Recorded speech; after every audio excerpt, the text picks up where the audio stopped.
कहरे न तू मन मानी, अभी चढ़ल है हमर जवानी।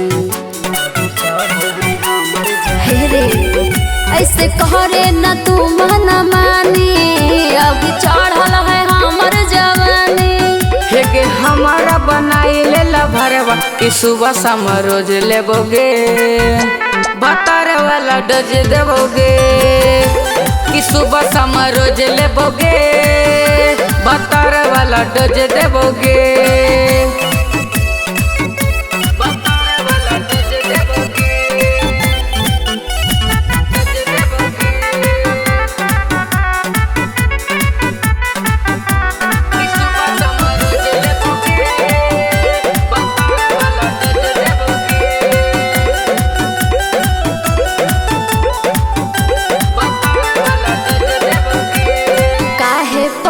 छोड़ा पीछे हमार रे, कितनो कोशिश कर ले करबो ना प्यार रे।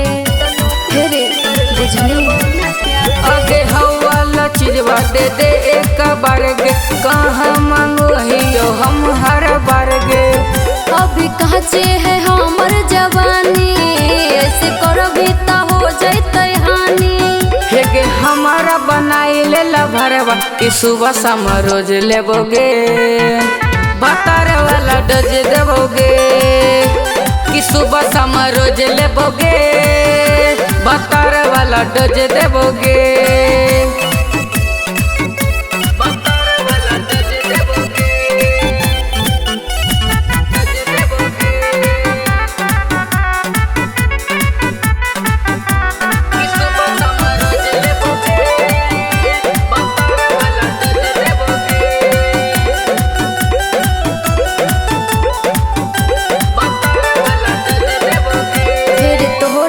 हमर कुछ नहीं हिलत, चाहो ही जवन तोरा नहीं मिलत।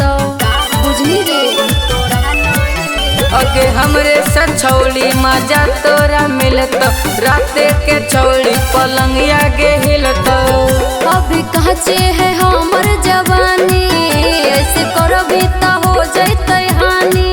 हे गे हमारा बनाई ले भरवा कि सुबह शाम रोज लेबोगे, बतारे वाला डोज देबोगे कि सुबह शाम रोज लेबोगे, बतारे वाला डोज देबोगे।